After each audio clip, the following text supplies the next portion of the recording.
Monsieur le maire, chers collègues, je vais vous parler de démocratie locale et de déontologie. En démocratie, un pouvoir octroyé par l'élection n'est pas un blanc-seing et son exercice même ne reste légitime que pour autant qu'il se prête au contrôle. Au niveau local, vous considérez que le contrôle de légalité du préfet ou le contrôle budgétaire de la Chambre régionale des comptes suffisent à contrôler l'action de la collectivité.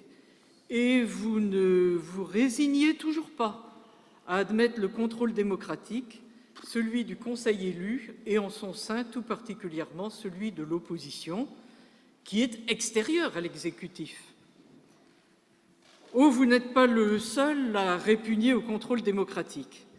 Mais il ne faut pas s'étonner alors qu'une autre autorité, se prononçant au nom du peuple français, vienne s'immiscer dans des affaires qui auraient pu rester dans le champ politique.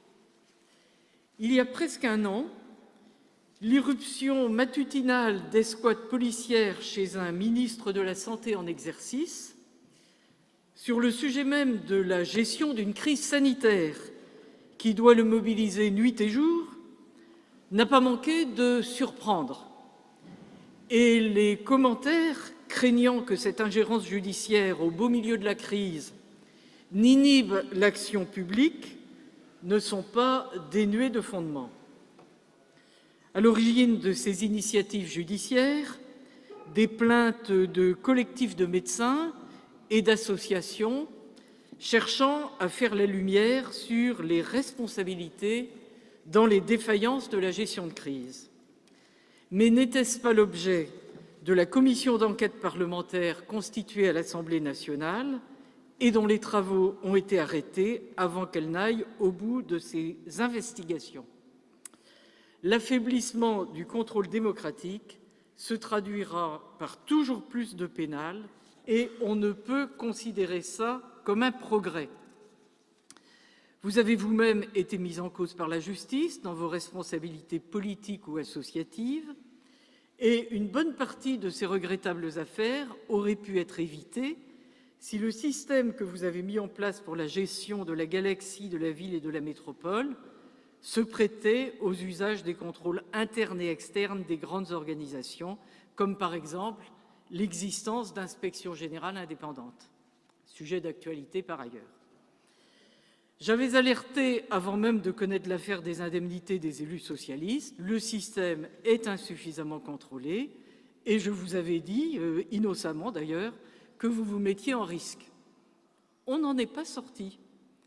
Et vos projets relatifs à la participation citoyenne et à la déontologie, très limités, voulant aller dans le sens de la réponse à ces situations, ne sont pas en réalité à la hauteur de la situation. Alors, en matière de participation citoyenne, si nous avons souscrit au budget participatif, qui sont reconduits, la réforme du dispositif participatif avec la fin des conseils consultatifs de quartier accouche d'une comitologie complexe. Assemblée de quartier, atelier de quartier, collectif animation, conseil participatif, sans oublier le conseil citoyen en quartier de la politique de la ville. À ce stade, nous ne pouvons qu'espérer que la superposition des échelons, souvent synonyme de dilution, ne produira pas les mêmes effets de lassitude que les CCQ. Alors, déontologie, à la suite de l'affaire de l'association Vivre à Brest, qui servait de support à la redistribution des indemnités aux élus PS, vous aviez été conduit à engager en juin 2019 une démarche de renforcement des responsabilités déontologiques des élus et des agents, et il y avait une mission qui avait été confiée à M. Vincent Potier. Depuis lors, hormis la lecture faite de la charte de l'élu lors du premier conseil de ce mandat, ce qui est une obligation légale, une présentation en visioconférence des principes généraux en matière de déontologie, une réunion de présidents de groupe et la transmission d'un projet très général, nous n'avons qu'à avancer. J'ai été amené à vous alerter à plusieurs reprises en 2020, en 2021, plus récemment en juillet, puis en septembre 2021. J'ai fini par recevoir une réponse m'annonçant une réunion pour novembre que vous espérez conclusive pour une présentation en Conseil en décembre prochain. De notre point de vue, un travail de fond reste à accomplir pour parvenir à des règles communes à l'ensemble de la sphère municipale, métropolitaine et aux organismes associés ou subventionnés. Des échanges ont eu lieu, nous avons avancé des propositions s'agissant du renforcement de la prise en compte de la déontologie, avec notamment 3 axes de priorité. Le contrôle interne, avec un volet fort sur les frais des élus et leur publicité, précisément pour lever toutes les suspicions sur l'argent public et les élus. C'est d'ailleurs pour cela que nous serons amenés à voter demain en bureau de métropole contre une rallonge de 400 € par mois pour frais de représentation pour le président de la métropole. Deuxième point, la gouvernance des relations partenariales avec les satellites ou les associations, la transparence dans les liens avec les satellites, ce qui implique la clarification et la formalisation des règles retenues pour les élus exerçant des fonctions au sein d'entités autres pour le compte de la ville ou de la métropole. On voit que la question est essentielle avec les risques de prise illégale d'intérêt. Nous en subissons tous les jours, à chaque fois, je veux dire, l'impact. Troisième sujet, le fonctionnement démocratique avec possibilité d'échange sur le contenu des dossiers et un accès à l'information et aux documents administratifs, condition d'un débat démocratique sur le fond. Lors de la campagne de 2020, notre liste Brest et vous avait pris des positions publiques très claires en nous engageant à appliquer les recommandations de Transparency International France, auxquelles d'ailleurs adhéraient aussi toutes les autres listes sauf la vôtre. Nous préconisons également la mise en place d'un déontologue indépendant et l'adoption d'un plan anticorruption selon les recommandations de l'Agence française anticorruption.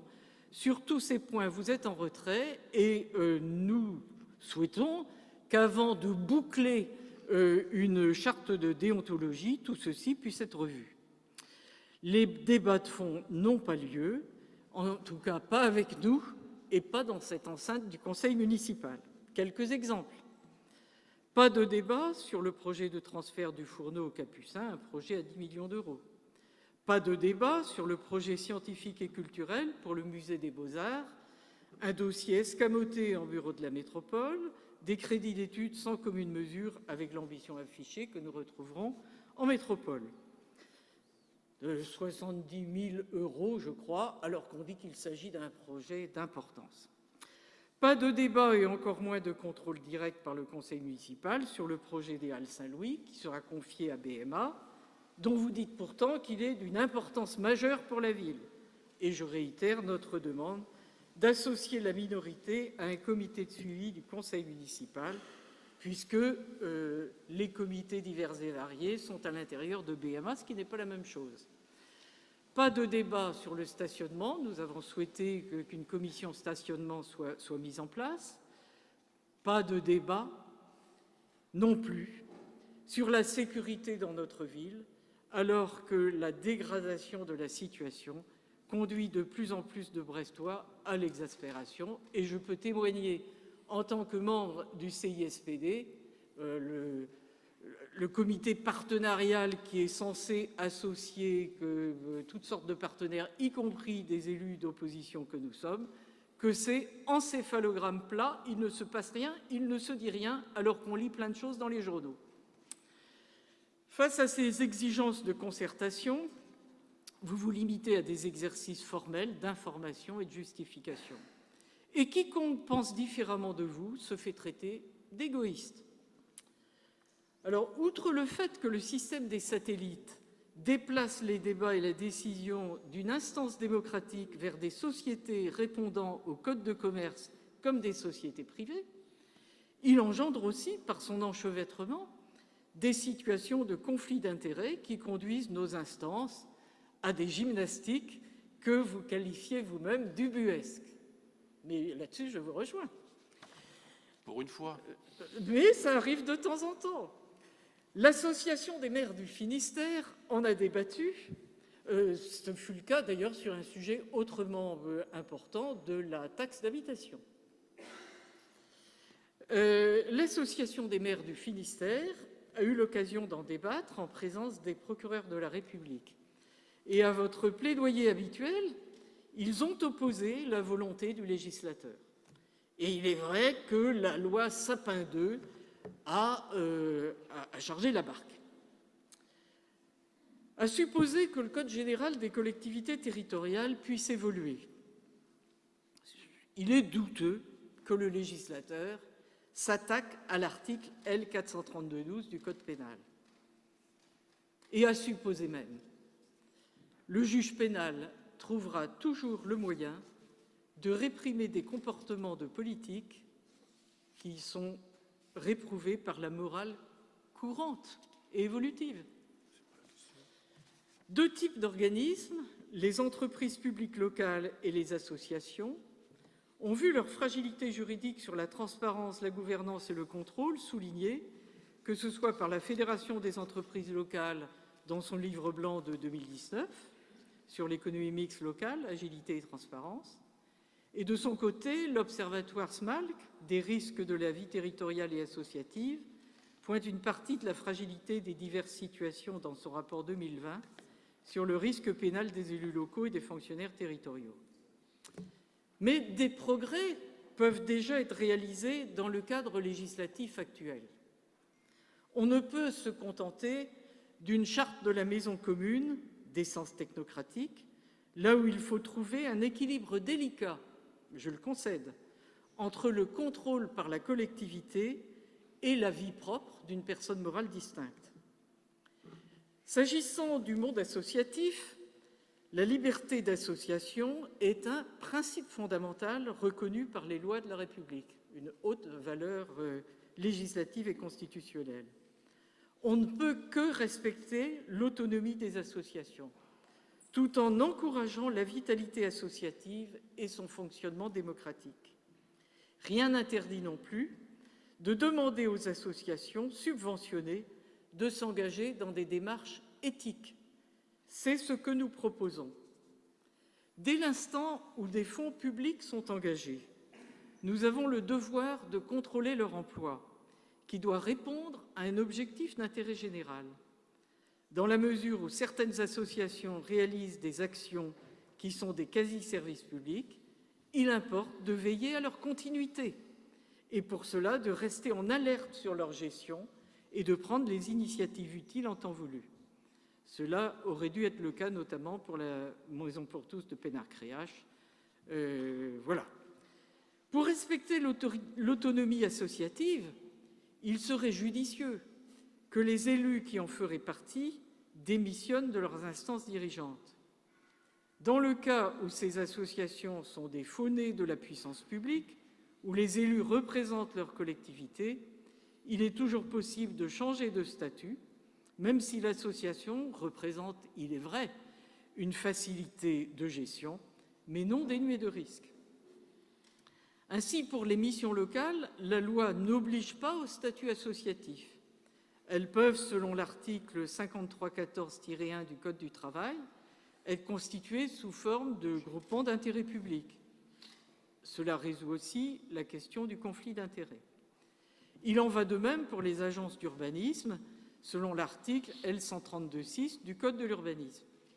Et le monde culturel s'est souvent rallié au statut d'EPCC, établissement public de coopération culturelle, de même d'ailleurs que le monde de l'environnement.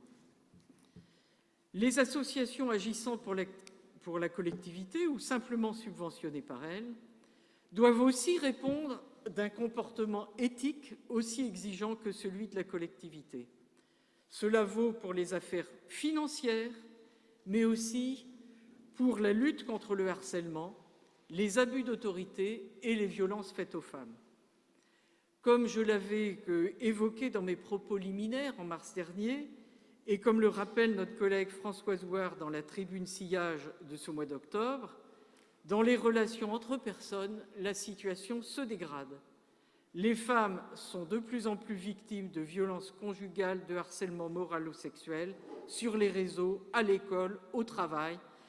et bien entendu du harcèlement de rue et d'agressions sexuelles dans l'espace public.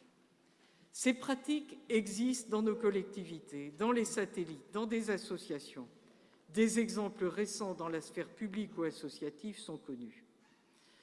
Alors, Monsieur le maire, mes chers collègues, une collectivité est un lieu de pouvoir. Une association l'est autant par l'ascendant qu'elle peut exercer en son sein. Le harcèlement est une forme d'abus de pouvoir. Quelle que soit la parcelle de pouvoir détenue, il faut des contre-pouvoirs et des contrôles. Sinon, peut-on parler de démocratie locale? Je vous remercie.